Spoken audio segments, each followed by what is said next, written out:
নমস্কার, আমি বৈশাখী। আমি পেশায় একজন বিজ্ঞান শিক্ষিকা এবং আমি শিলচর শহরের বাসিন্দা। প্রথমেই আমি দৃঢ়বন্ধন সাহিত্য পত্রিকার সম্পাদক এবং সম্পাদিকাকে হৃদয়ের অন্তঃস্থল থেকে অনেক অনেক শুভেচ্ছা এবং কৃতজ্ঞতা জানাচ্ছি আমাকে কবিতা পাঠের সুযোগ করে দেওয়ার জন্য।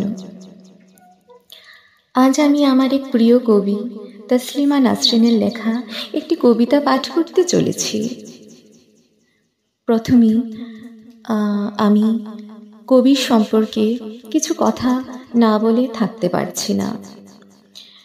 তিনি বিংশ শতাব্দীর ৮০-র দশকে একজন উদীয়মান কবি হিসেবে সাহিত্য জগতে প্রবেশ করেন এবং তার রচনা ও ভাষণের মাধ্যমে লিঙ্গ সমতা, মুক্ত চিন্তা, নাস্তিক্যবাদ এবং ধর্মবিরোধী মতবাদ প্রচার করায় ইসলামপন্থীদের রোষানলে পড়েন ও তাদের নিকট হতে হত্যার হুমকি পেয়ে থাকায় ১৯৯৪ সালে বাংলাদেশ ত্যাগ করে বিশ্বের বিভিন্ন দেশে বসবাস করতে বাধ্য হন। তিনি ইউরোপ এবং যুক্তরাষ্ট্রে ১ দশকেরও বেশি সময় বসবাস করার পর তিনি ২০০৪ সালে ভারতে চলে আসেন, কিন্তু ২০০৮ সালে তাকে দেশ থেকে নির্বাসিত করা হয়। এরপর তিনি ভারত সরকার কর্তৃক ভারতে অজ্ঞাতবাসে অবস্থানের সুযোগ পান। বর্তমানে তিনি দিল্লিতে বসবাস করেছেন। আমার আজকের উপস্থাপন তসলিমা নাসরিনের লেখা এমন ভেঙে চুরে ভালো কেউ বাসেনি আগে। কি হচ্ছে আমার এসব?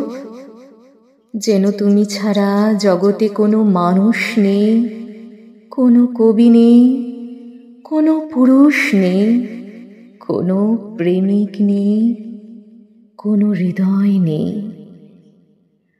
আমার বুঝি খুব মন বসছে সংসার কাজে, বুঝি মন বসছে লেখায় পড়ায়। আমার বুঝি ইচ্ছে হচ্ছে হাজারটা পড়ে থাকা কাজগুলোর দিকে তাকাতে, সভা সমিতিতে যেতে।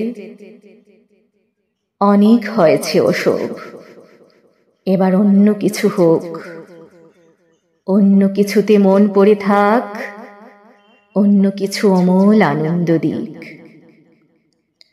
মন নিয়ে যত ঝামেলা আসলে, মন কোনো একটা জায়গায় পড়ে রইল তো পড়েই রইল।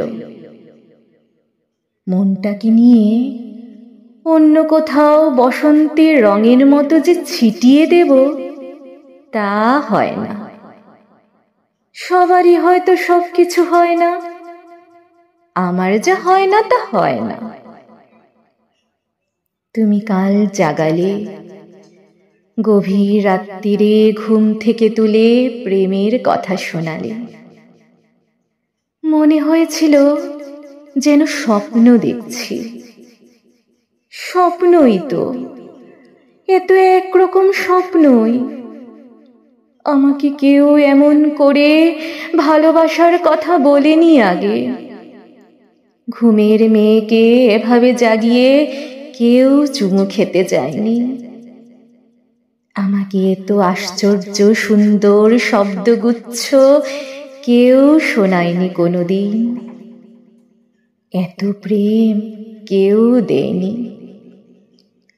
এমন ভেঙে চুরে ভালো কেউ বাসেনি।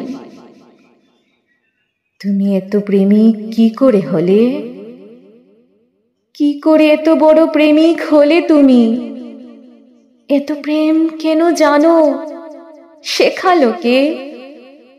যে এরকম প্রেম পাওয়ার জন্য সারা জীবন অপেক্ষা করেছি, স্বপ্ন দেখেছি, পাইনি। আর এই শেষ বয়সে এসে যখন এই শরীর খেয়ে নিচ্ছে ১০১টা অসুখ পোকা, যখন মরে যাব, যখন মরে যাচ্ছি, তখন যদি থোকা থোকা প্রেম এসে ঘর ভরিয়ে দে, মন ভরিয়ে দে, তখন সব কিছুকে স্বপ্নই তো মনে হবে, স্বপ্নই মনে হয়। তোমাকে অনেক সময় রক্ত মাংসের মানুষ বলে মনে হয় না। হঠাৎ ঝড়ে উড়ে হৃদয়ের উঠোনে যেন অনেক প্রত্যাশিত, অনেক কালের দেখা স্বপ্ন এসে দাঁড়ালে। আগে কখনো আমার মনে হয়নি ঘুম থেকে অমন আচমকা জেগে উঠতে। আমি আসলে খুব ভালোবাসি।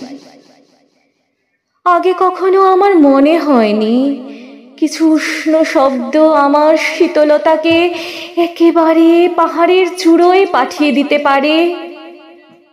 আগে কখনো আমি জানিনি যে কিছু মোহন শব্দের গায়ে চুমু খেতে খেতে আমি রাতকে ভোর করতে পারি।